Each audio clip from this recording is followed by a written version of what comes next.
Hello there, Internet. This is the Frugal Elite Consultant yet again. I just finished, sending off an analysis that's probably going to save the client millions of dollars. People ask me how I do it, but it's all in a day's work. So last time we talked about how we would use shoe polish if we're going to polish your own shoes, which will save you a lot of money and make you look really spiffy in front of the client. People don't realize that people do notice your shoes and your belts as well. You can polish your leather belts as well. And it really makes you pop. You can take a shoe that is a much less expensive shoe if you're just starting out. In fact, there's no need to buy a super expensive shoe, by the way. We'll get to that in another video. But you polish it every 5-6 wears, depending on if it's winter or summer, what have you. The whole process will take you 5 minutes or less, and you'll look really good in front of the client. And you can keep doing this almost indefinitely. Last time we talked about the types of polishes and things like mink oil, they're all over here. Today we're going to talk about what you need to take the polish off before we actually get on how to do it. There's several different things that you can use. The classic is what's called a horsehair brush. You'll see I have 2 of them here. And you want one of these for black, because black is obviously black and you don't want to get it on a brown or lighter shoe. And then you'll want one for brown.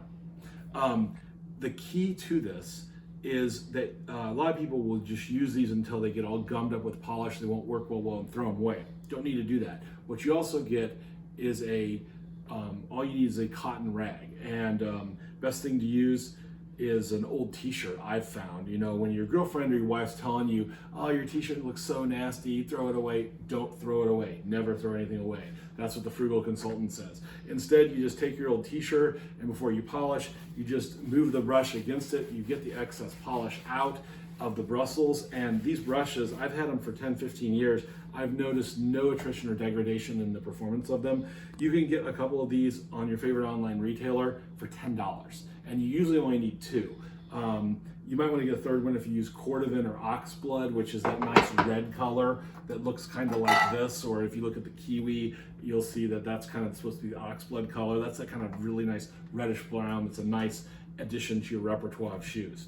Okay, so the first step, these are the horsehair brushes. Everyone needs one. Here's a little smaller one that you can use. That's great. And I go in steps. I use one of these, and then after I brush the excess off with this, don't feel bad about clean it in the middle of every shoe you do for 5 seconds and then go back to it. Use a cotton rag. Like I said, a t-shirt works great if you have cotton t-shirts, but it could be anything, an old towel, whatever. Don't use your wife's good towels unless you really want to make her upset, or you're dating a girl and you want to break up in a really strange way. If you do that to her towels. The third thing is, like I said, I do it in 3 steps. I use this, then I use this. After I've wiped off most of it, I put a higher shine on with this, and this is nice because it will get into the nooks and crannies of the shoe since the brush. This is better on flat surfaces. You have to use your finger to get some of the other stuff out. The third thing is an old Frugal family secret, which is actually pantyhose. Don't have to go out and buy them. If you have a wife, girlfriend, ask them for some of theirs, or someone that don't ask your associates for these. You're going to end up in some sort of lawsuit. But someone that you know well or whatever. Once again, you don't need to buy these because it's basically a nylon substance. You could also use a polyester rag. This is like from an old, I don't know, Halloween outfit or something, but something that's a fine polyester. After you've rubbed with this and got the worst off, and then you've given it a little shine, use this if you really want to make it pop and give it a really nice shine to your shoes, depending on what you're going for. Well, that's it for today. Oh, finally, this little guy here, this is a nubuck brush or a brushed leather brush, and you'll see it has these little rubber nubs on it here.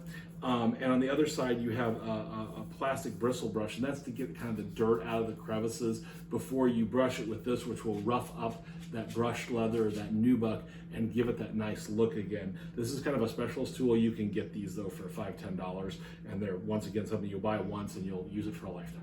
So that's all we have to say today. Next time we'll actually get into how to apply polish to a shoe. Thanks a lot, Internet. See you later. Bye.